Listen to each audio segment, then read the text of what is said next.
Yes,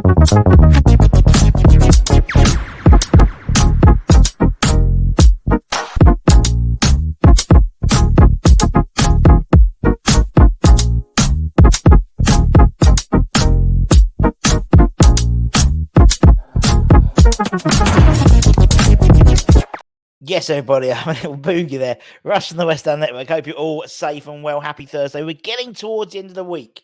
We're getting there, my friends. Slowly but surely. It's like we're crawling to the weekend. And obviously, no West Ham to ruin it. Well, no football West Ham to ruin it. Obviously, we could sell half a dozen players over the weekend and then it's ruined. But anyway, it's Hammer's Headlines in association with the KUMB.com boys. This hand, that's it.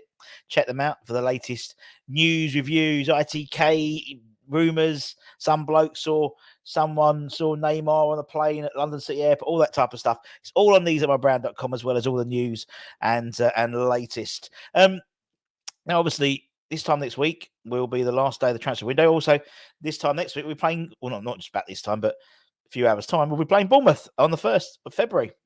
Although my old man did confuse me today when he texted me and said, tough game tonight. And I was like, what? Thinking, we don't play till next week. So I had to check. But anyway, so obviously plenty of rumours. Lunchtime started the Rusty rumour rating, the original rumour rating. Don't fall for any imitations. And went through a bunch of players we've been linked with, and also the latest on, obviously the Calvin Phillips and Ibrahim Osman. And there does seem to be about 4 or 5. It's like a marathon. You've all started with loads of rumours, and now we're getting towards the end. There are a few are sort of like going off into the distance, the likes of Osman, the likes of Phillips, and maybe 1 or 2 more as well before the deadline on Thursday night. I think it's Thursday night. Is always is the case, isn't it? Was it Luton? We played Luton on the day of transfer deadline day, didn't we, last in the summer? So, yeah. It's all conspiracy, innit? All conspiracy. Anyway, let's get into the Hammers Headlines. 3 stories, one in, one out, one international. That's the way we like it. Let's start with what should we start with first? Let's start with whatever one this one is. I don't know what it is, but we'll wait and see. Ever the professional, Budden. Ever the professional. Let's start with this one. Yes, the out. Let's start with the out. So, Benrahma. Let's talk about Benrahma. Obviously, we are heavily linked with the signing of Ibrahim Osman. We've also been linked with Jota from Il Etihad. No, not Il Etihad. I can help it. From the Saudi League, from the Saudi Pro League. And an interesting tidbit of information on the on Claret and Hugh. In terms of Benrahma, obviously, it's widely believed that he is one of the players who will be moving along in the summer. And apparently, he's moved out of his house already in Essex. So Benny's leaving home after living so long for so many years. For anyone who's a big Beatles fan. According to Claret and Hugh, yesterday they said that he's left his home. Not just to go get some milk, but he's moved out. He's moved out of his home in Essex, which has sparked speculation that he's imminently going to be leaving London Stadium. Obviously, a number of clubs have been in for him. We've had deals turned down for the likes of, I think it was Lyon and Marseille, both on a loan with option, not obligation to buy, for around 20 million euros. And by all accounts, we're looking for about 20 million quid.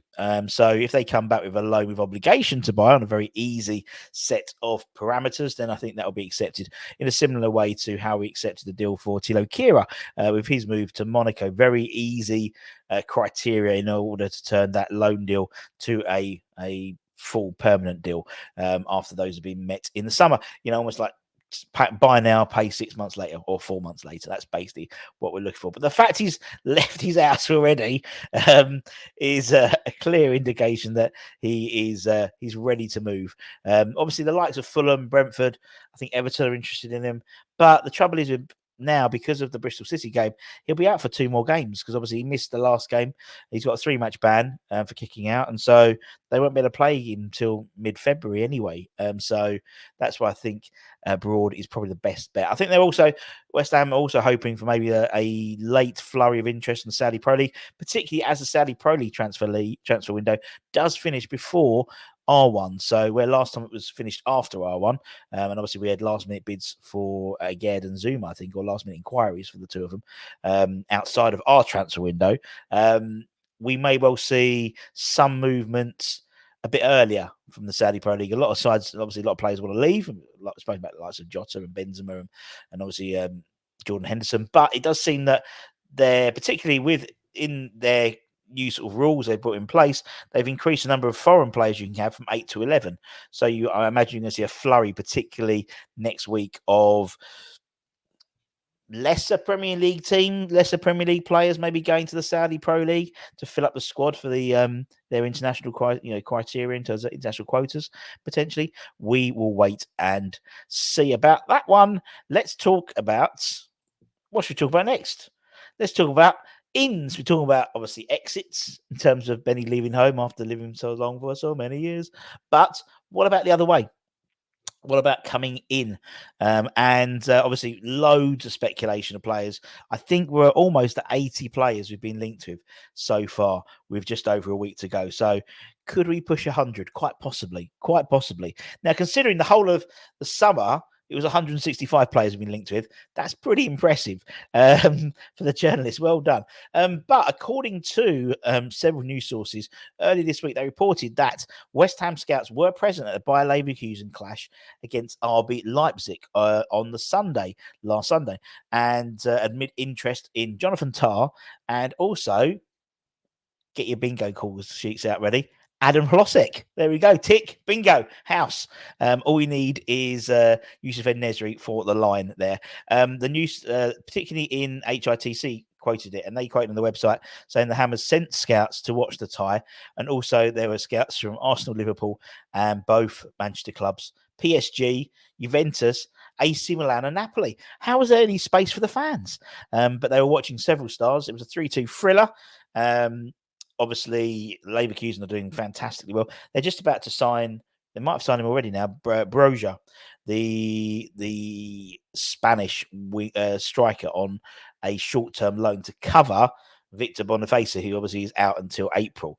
With I think with an option to buy at the end of that. So there is, read into that as you will. They obviously cover for an injured player, makes sense. But West Ham are apparently interested mainly in Jonathan Tah and Adam Hlozek as their January signings potentially.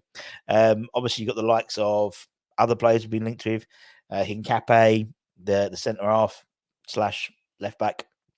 Luis Opienda from RB Leipzig. Who else? Frimpong. Again, we were linked with him, like we're going to get him. So it's interesting to see that, we're still, the scouting missions are still going. Obviously, we've had Tim over in the Asia Cup. We've had Rob Newman over at the Afcons as well. Leverkusen have smashed it. They're the only team in the top 5 leagues to remain undefeated this season. Mental. They've won 15 games and drawn 3. And the trouble is, I wouldn't even concede getting any of their top stars, like the likes of Jonathan Tah and people like that, because they're riding high in the Bundesliga. If they let them go, they let them go in the summer. But as I said, someone like the lesser known, less experienced, less expensive players, like someone like Hlozek, I could see that. Obviously, we've had a long time, interest in him, mainly because of Danny Kudzinski and his ownership with Sparta Prague. And he moved to Leverkusen from Sparta. Was it last summer? I think it was. He's only scored 1 league goal this season. He's had very limited game time, even though the likes of Victor have been out, and they've now brought in another striker on loan. His place in the side, in the squad, is now as it was even before Victor was injured. So he's obviously getting frustrations, and maybe we could get Hlozek. Who knows? Who knows? But I just think it's funny how it sort of all goes around full circle. It's like rinse and repeat. It's like I should have just recorded everything from last year and just played it out again, because it's the same people we're linked with. But we'll see. We shall see. As a week to go. And let's talk about finally. Sorry. Let's talk about the Afcons. Obviously, we know Mo's coming home, and should be all being well, should be available for the Bournemouth game. Obviously, Ghana didn't qualify, and Chris Hughton was subsequently sacked that day. I was reading about the Ivory Coast coach has been sacked, despite the fact that they've qualified. It's just honestly, the Afcons are mental. But Nayoff has, and we've almost forgotten about Aguerd. It's almost like because we've got enough centre halves, he can go and do his Afcon stuff. If our forward line, we didn't had Paqueta injured and Bowen was injured and we're only losing Kudus. Yes, it's a blow, but it's coverable. And we can maybe have encouraged his side a little bit better to do a little bit better. But it seems with Aguerd, because we've got Mavropanos and Dino, and we've got what's his face, Bonner as well. We've got enough cover there. No one's got injured just yet, but he played a vital role as Morocco have qualified top spot for their group knockout stages. They top of Group F. They beat Zambia 1-0 on Wednesday, with Zigic, former Chelsea player, scoring the only goal. Actually, to be fair, Naif was quite unfortunate not to score himself. I mean, he once again played a full 90 minutes, so he seems to be fully recovered from his illness. And he's been an ever-present for Morocco. He's played all 3 games, full 90 minutes for all of them. And it's been a very successful campaign for him so far. I mean, a little side note, Zambia, it was like a West Ham reunion, really, because obviously Morocco, again, Zambia, head coach, Avram Grant. Funny, isn't it? It's funny how they just all turn up. It's hilarious. Just come out of the woodwork. Avram Grant, manager of Zambia. Brilliant, love it. It's like Trev. Trev Sinclair is his coach. Well, he's been brought on with Igor. Igor still matches the Indian national coach. We've had him on the channel. Lovely guy, Igor. And he brought Trev on as one of his main coaches for the Asian Cup. Just, yeah, love it. So now Aguerd and Morocco, they prepare for their last 16 tie against South Africa, who finished runners-up in Group E. And that's going to be played on Wednesday. So we'll keep an eye on that, because it could mean if they get knocked out, then you could see Aguerd back. You know, I wouldn't say in time for the Man United game, but maybe in time for the Arsenal game the following week. Is that the right way around? Yeah, we play Arsenal and Man United back to back, don't we? So there we go. There we go. And that's it, my friends. That's it, my friends. As I say, keep an eye on the channel.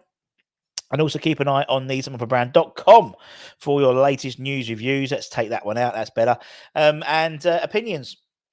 Any breaking news, any signings, we'll try and bring you them as soon as they happen. As soon as they happen. And until next time, take care. Stay safe. Stay warm. Stay humble. Keep the faith, my friends. And come on, you bloody, bloody irons. Irons.